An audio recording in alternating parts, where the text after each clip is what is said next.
Lorsque tu étais jeune, tu as eu un violent accident qui t'a traumatisé et par la suite, ta vie a été totalement chamboulée. Un truc à dire, Ce sont des témoignages de vie, Deux fois, du quotidien, de personnes ordinaires, qui ont rencontré quelqu'un. d'extraordinaire. Elles le racontent simplement au travers de podcasts vidéo. Bonjour à tous et bienvenue pour cet nouvel épisode d'Un truc à dire. Aujourd'hui, je suis en compagnie de Philippe. Bonjour. Philippe. Du coup, moi, je m'appelle Rachel, je fais partie de l'équipe. Et Philippe, tu as 60 ans, tu es marié, tu as 2 enfants. Lorsque tu étais jeune, tu as eu un violent accident qui t'a traumatisé et par la suite, ta vie a été totalement chamboulée. Mais du coup, tu vas nous raconter tout ça. Déjà, est-ce que tu peux nous expliquer dans quel contexte s'est passé l'accident que tu as eu ? Oui, il y a eu 2 événements majeurs dans ma vie. Le premier, j'avais 16 ans et j'étais en moto. Je me suis fait faucher par une voiture sur un croisement. Seulement, la voiture n'a pas pu s'arrêter, donc elle m'a traîné sur à peu près 150 mètres et mon pied s'était pris dans le pare-choc de la voiture avant. Et donc, ce qui se passe, c'est que j'ai un souvenir très flou de ce qui s'est passé avant et de ce qui s'est passé après. Mais le moment de l'impact, pour une raison que je connais pas, que je comprends pas, c'est d'une précision presque chirurgicale dans ma tête. Il y a une odeur de caoutchouc brûlé, d'huile chaude, enfin, il y a quelque chose comme ça qui est resté très très à vif dans mes souvenirs. Et quand la voiture s'est arrêtée au bout d'une centaine de mètres, je suis reparti dans l'autre sens parce que la voiture m'a propulsé et là, ma jambe a fait une espèce de L bizarre où je voyais en fait la semelle de ma chaussure, quoi. Ouais. Et je suis tombé sur le dos et il s'est passé quelque chose d'assez étrange, c'est que pendant quelques secondes, j'ai eu une perception incroyable de tout ce qui m'entourait. J'entendais très précisément les sons, je sentais toutes les odeurs qui étaient autour de moi. J'étais comment dire à fleur de peau. J'avais un ressenti de tout ce qui m'entourait, le réel en fait, mais d'une façon vraiment incroyable, quoi, comme si tout était surdimensionné pour moi. Et là en fait j'ai eu une révélation. Alors bon, pourquoi je sais pas, mais j'ai eu à ce moment-là la conviction intime que la mort n'était pas un lieu. Pour moi, la mort, à ce moment-là, c'était quelqu'un. Okay. C'était une entité, c'était quelqu'un qui existait pour de vrai et qui venait de me rencontrer et qui venait de me donner un message. Ce message, c'était « Tu m'appartiens, t'es à moi ». Et d'une façon générale, pour alléger un peu la chose, j'ai envie de dire de toute façon, il n'y aura pas de survivants. Tu as parlé de révélation là, quand tu parlais. C'était quoi ton rapport du coup à ce moment-là à la foi ? Alors, ce qui s'est passé, c'est que moi, j'avais pas du tout de rapport à la foi. Mes parents sont pas croyants. Mon père est même très hostile à la foi. Donc, je me suis jamais posé la question s'il y avait un dieu ou s'il y avait des dieux. Ou pour moi, c'était un petit peu du charlatanisme. Ou alors, la foi, c'était plutôt pour les âmes faibles. Enfin, j'avais pas vraiment de... Je m'étais jamais positionné là-dessus. Quand j'ai eu cet accident dans toute sa violence, dans toute sa cruauté, comme ça, le message que j'ai ressenti, c'était je suis la mort. Tous les êtres humains plieront le genou devant moi. Je suis le futur. Il y a rien d'autre à attendre. Et tout à coup, j'ai pris conscience que dans toutes nos convictions, dans toutes nos habitudes, dans toute notre arrogance, notre vanité, tout ce qui fait notre foi, notre religion, nos certitudes, nos convictions, nos habitudes, enfin que sais-je, tout ça, ça s'écroule. Le jour où la mort s'approche, te prend à la gorge, te tient sur la pointe des pieds, te dit c'est ton tour. Et là, tu fais comme tout le monde, tu supplies pour avoir un peu de rab, et puis et quel que soit ton niveau de gloire, de richesse, j'ai d'un seul coup réalisé que la mort était plus puissante que les êtres humains, et que c'était elle qui régnait sur le monde. Et pour moi, ça m'a paru normal, la souffrance qu'il y avait dans ce monde, la cruauté qu'il y avait dans ce monde. Je l'ai associée à cette entité-là, et je me suis, entre guillemets, abandonné à elle. C'est qu'en fait, tu avais une fascination pour la mort. C'est devenu une fascination complètement morbide et En fait, le problème de ça, c'est que ça impose l'isolement. On se désintéresse de plus en plus de ce qui se passe autour de nous.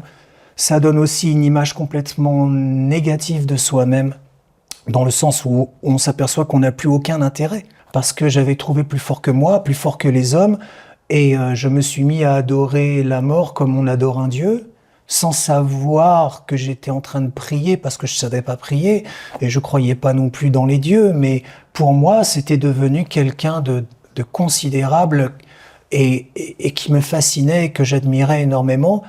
Je suis devenu arrogant et terriblement cynique, parce que je comprenais pas pourquoi les gens s'obstinaient à vivre, et pourquoi ils s'accrochaient autant à la vie, alors qu'ils disaient par ailleurs que ce monde était mauvais. Et je me disais, mais en fait, vous êtes d'accord avec la mort. Pourquoi vous ne l'acceptez pas? Pourquoi vous lui ouvrez pas les bras? Mais c'était aussi quelque chose de paradoxal, parce que moi, je m'apercevais que j'avais pas le courage d'aller vers elle d'une manière très concrète. Là, je parle de suicide. Donc, c'était pas le suicide dans le sens de la dépression.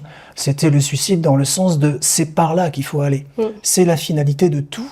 Et c'est elle qui règne sur ce monde. Il n'y a rien d'autre qu'elle. Je pensais pas, en fait, qu'il y avait un lieu derrière. Mais après, voilà, le problème, c'est que je me suis peu à peu isolé. Il y a une différence entre la solitude et l'isolement. La solitude, c'est ce qu'on a choisi. Et on aime ça quand tu prends un moment pour lire un bon bouquin, par exemple. Tu veux un moment de solitude. L'isolement, c'est ce que tu désires pas. Si par exemple tu es au fond d'une géole ou en prison, c'est pas ce que tu veux. Et ça c'est très douloureux, ça fait très mal. Et les gens qui sont attirés par le suicide, que ce soit par la dépression ou autre, vont commencer d'abord par s'isoler des autres. Parce qu'en fait, la confrontation avec les autres, ça te permet de réajuster ton point de vue. Tandis que quand tu es tout seul, ton point de vue, ça fait comme un miroir déformant. T'as une vision complètement déformée parce que t'as que ton point de vue. Et c'est ce qui s'est passé au fur et à mesure des mois et des années qui ont suivi, quoi. Et du coup, t'as vécu 2 événements majeurs dans ta vie. Donc ça, c'était le premier que tu nous as raconté. Et il y en a un deuxième. Est-ce que tu peux nous le raconter? Alors, le deuxième, voilà, il faut retenir une date. C'est le 15 octobre à 15h. Okay. Là, je retrouve tout de suite le sourire. Ouais, je vois ça. Alors, imaginez qu'on est le 5 octobre 86. J'ai décidé de partir, de quitter la France. Et je suis parti pour la Caraïbe. Je suis aussi désespéré qu'un gosse de 20 ans peut l'être quand il a aucun espoir et qui se fait pas d'illusions et qui sait que de toute façon, ça va être à court terme. Parce que dans ma tête, je pouvais pas dépasser les années 80, c'était impossible. Donc, je suis dans la Caraïbe et je suis sur une île, dans un endroit où il n'y a que des baraques en bois et quelques pêcheurs qui font eux-mêmes leurs filets à la main. Et je suis là depuis quelques jours. Les marins m'ont accepté comme on accepte un gosse un peu paumé. Bon, je pose pas trop de questions. J'accepte ce qu'on me donne à manger. J'ai vraiment plus aucun espoir, quoi. Je sais même pas si je vais rentrer en France. Il y a un homme qui arrive, ce fameux 5 octobre, que j'ai jamais vu de ma vie. Et il vient vers moi et il me dit j'ai quelque chose à te dire de très important. En fait, j'ai un nom à te révéler. Mais si je te révèle ce nom maintenant, tu vas prendre ton sac, ta canne et ton chapeau et tu vas partir. Donc, je vais pas te donner ce nom maintenant. Mais le 15 octobre à 15h, quelqu'un te dira le nom de cette personne que je peux pas te révéler tout de suite. Moi, je me suis dit, bon, je suis tombé sur un mec un peu exubérant. La discussion a été très courte. Cet homme est parti, je l'ai plus jamais revu de ma vie. Et ça paraît bizarre, mais j'ai oublié. Donc, j'ai oublié que j'avais rencontré cet homme. Et puis, un jour, j'étais sur le port et je regardais passer les bateaux des gens très riches avec de belles femmes dessus et je me disais que vraiment, ça, je pourrais pas me le payer. Et puis, quelqu'un vient me voir, il me met la main sur l'épaule et il me dit « Suis-moi ». Je lui dis « Pourquoi je ferais ça ?» Je connaissais pas du tout cet homme et il m'a dit « Suis-moi ». Bon, je me suis levé, de toute façon, je savais pas quoi faire de ma journée, alors je l'ai suivi et on est arrivé devant un homme qui avait une charrette. Et sur la charrette, il y avait plein de Bibles posées comme ça, un étalage de Bibles Louis II. Et je me suis approché, j'ai ouvert la couverture je lui ai dit, mais vous vendez des Bibles. Mais j'avais presque envie de me moquer de lui, quoi. Enfin, Et le gars, il m'a regardé droit dans les yeux, il s'est penché au-dessus de sa charrette, et puis il m'a dit « Tu connais Jésus-Christ ?» Et là, il s'est passé exactement la même chose que le jour de l'impact de mon accident. En une seconde, j'ai eu une perception incroyable de tout ce qui se passait autour de moi. Ça m'a aussitôt replongé à mon accident et j'ai cru. Alors, si on me demande techniquement ce qui s'est passé, je suis incapable de l'expliquer. J'ai cru, c'est tout. J'ai dit à l'homme qui m'avait amené jusqu'à lui, mais on est quel jour? Et il m'a dit, mais on est le 15 octobre. Et j'ai dit, mais il est quelle heure? Il m'a dit, mais il est 15 heures. Alors là, je me suis retourné vers celui qui était de l'autre côté de la charrette et j'ai dit, mais Jésus-Christ, qu'est-ce qu'il a? Qui c'est? Enfin, c'est quoi? Et il me dit, mais Jésus-Christ a vaincu le péché. Et je lui dis, mais quel péché?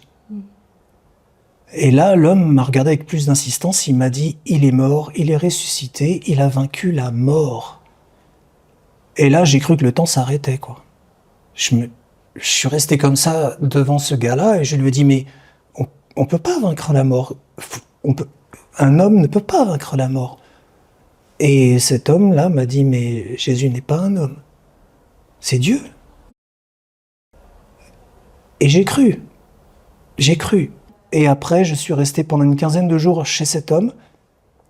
Je lui ai posé des millions de questions. Il était d'une gentillesse et d'une simplicité incroyable. Il connaissait très peu la Bible, mais il avait une foi qui était déconcertante pour moi, quoi. Et puis, j'ai trouvé quelqu'un qui avait vaincu la mort. Enfin, pour moi, c'était phénoménal comme révélation, quoi. Je savais pas que quelqu'un pouvait vaincre la mort. À part dans les films mais sinon, c'était juste impossible. Et puis en plus, j'imagine pour toi qui avait une telle fascination pour la mort, que tu mettais vraiment au-dessus de tout. Tu vois qu'il y a quelqu'un qui est plus fort que ça. Oui, alors après, je vais être franc avec toi. J'ai accepté Jésus-Christ à l'instant où on m'a posé la question, est-ce que tu connais Jésus-Christ? Ça, c'est une réalité. Mais par contre, j'ai pas changé tout de suite. Il m'a fallu des années et des années de prières, de réflexions, d'études, parlant avec des chrétiens, pour me débarrasser, et même encore aujourd'hui, je suis toujours sensible à ça. Il y a une grande faiblesse à ce niveau-là. Mais j'ai accepté cette faiblesse et je sais que Jésus est plus fort, que le Christ est plus fort que cette faiblesse. Et c'est pour ça que j'ai pensé à Corinthiens 15 qui dit « Ô mort, où est ta victoire? Ô mort, où est ton aiguillon ?» Jésus-Christ a vaincu la mort. Donc, moi, je sais qu'il y a des gens qui sont désespérés et qui veulent mettre fin à leur jour. Je sais qu'il y a des méthodes alternatives, il y a de la psychiatrie, il y a des médicaments. Enfin, on peut étouffer son mal de vivre avec plein de façons différentes. On peut rentrer dans des sectes ou je sais pas. Moi, j'ai qu'un seul message. J'ai pas le don d'enseigner. Je suis pas prédicateur. Enfin, je suis pas prêché non plus. Mais la seule chose que je peux dire aux gens qui ont vraiment envie de tout lâcher, de tout laisser tomber, c'est est-ce que tu connais Jésus-Christ? Et je pensais moi aussi à 2 versets. Donc il y en a un dans Jean 11, versets 25 à 26, que je vais lire. Jésus lui dit « Je suis la résurrection et la vie. Celui qui croit en moi, quand même il serait mort, vivra. Et quiconque vit et croit en moi ne mourra jamais. Crois-tu cela ?» Et le deuxième, c'est dans Hébreux 2, versets 14 à 15, qui dit « Ainsi donc, puisque les enfants participent au sang et à la chair, il y a également participé lui-même, afin que par la mort, il réduisit à l'impuissance celui qui a la puissance de la mort, c'est-à-dire le diable, et qu'il délivra tous ceux qui, par crainte de la mort, étaient toute leur vie réduits en servitude. » Et je voulais te demander, donc tu en as un petit peu parlé, mais pour qu'on comprenne un peu plus, aujourd'hui, est-ce que tu es totalement libéré de toutes les pensées que tu avais avant ou pas? Est-ce que tu peux nous en dire un petit peu plus? Je pense que la mort a différents visages. La mort symbolise quelque chose de biologique qui s'arrête, mais aussi quelque chose de spirituel. Et l'idée qui est le diable derrière, parce que c'est le père du mensonge. Et en fait, la mort nous ment aussi parce qu'elle nous cache la réalité de Jésus-Christ. ça fait que toute la vie, toute une vie, on est dépendant du Christ et de son salut. Moi, j'ai cette faiblesse, je la garderai toute ma vie et il faut que je lutte et que je fasse attention parce que je sais que je suis attiré par cette symbolique très très forte. Je pense que si un jeune chrétien ou un chrétien de longue date se morfond en disant « mais moi je peux pas aller dans les églises vu dans l'état où je suis », il faut qu'il réalise qu'en fait on est tous dans le même état que lui. Exactement. Et il y en a pas un qui peut se lever du milieu d'entre nous pour dire imitez-moi. Enfin, c'est pas comme ça que ça marche. Le Christ nous sauve pour toute une vie, pas juste pour un seul instant. Donc moi j'ai entendu la parole du Christ le 15 octobre 86 à 15h, mais après c'est toute ma vie dont j'ai besoin du salut et de la grâce qui m'est offerte. J'ai envie de dire, c'est pas ton péché qui peut t'empêcher d'aller à l'église. Le diable peut te faire croire ça, le mensonge peut te faire croire ça, la honte peut te faire croire ça. Mais Dieu relève ce qui est courbé. Et s'il a décidé de te relever, relève la tête, redresse-toi et va de l'avant. Il y a ma vieille maman m'avait dit un jour, la vie c'est comme la bicyclette. Quand on cesse d'avancer, on perd l'équilibre. Et moi, je trouve que ça, c'est quelque chose qui m'est resté en tête parce que la foi, c'est un peu pareil. Va vers Jésus-Christ, demande-lui de se révéler à toi. Le Christ dit, celui qui cogne à la porte, on lui ouvre. Alors, va vers Jésus-Christ et ensuite, fais-toi baptiser. Va vers des gens de qualité, va vers l'Église, enseigne-toi, étudie la parole. Et entoure-toi de gens comme ça qui pourront te guider dans la foi et t'offrir l'espoir. C'est même plus que ça, c'est une vision que tu possédais pas avant. La vie n'est pas une fin en soi, il y a un véritable espoir. Alors il y a beaucoup de philosophie, il y a beaucoup de choses à proposer dans ce monde, mais face à la mort, on est tous un peu stupides. On ne sait plus quoi faire de nos croyances. Le Christ a vaincu la mort. Alors s'il y a une personne vers laquelle on peut se tourner avec assurance, c'est le Christ. Moi, je me dis toujours, d'un côté, après la mort, il y a quoi ? Dieu dit, il y a le jugement. Donc, faut pas se tromper. Ça veut dire que d'un côté, il y a l'enfer, de l'autre, il y a la vie éternelle avec le Christ. Choisis la vie. Choisis le Christ et demande-lui de se révéler à toi. Mais ça, c'est une démarche qui est absolument personnelle, qui est individuelle. Il n'y a pas de salut collectif. C'est quelque chose de vertical. Alors, j'ai envie de dire, dans le secret de ta chambre, appelle-le, demande-lui. Moi, c'est ce que j'ai fait. Et j'ai 60 ans et j'aurais jamais pu imaginer que je serais l'homme que je suis aujourd'hui. Et si tu avais un défi pour que peut-être qu'un jeune, une jeune qui passe par là, qui a des pensées suicidaires, qui va pas bien, qui lutte contre la dépression, un défi, vraiment quelque chose que ce jeune peut garder en tête parce que peut-être que ton témoignage lui a parlé. Ouais. Que tu pourrais, moi, la première chose que j'ai expérimentée, c'est ne t'isole pas. L'isolement, c'est terrible. Ça te pousse au suicide. Enfin, c'est quelque chose de... Ne t'isole pas. Sors, va vers les gens.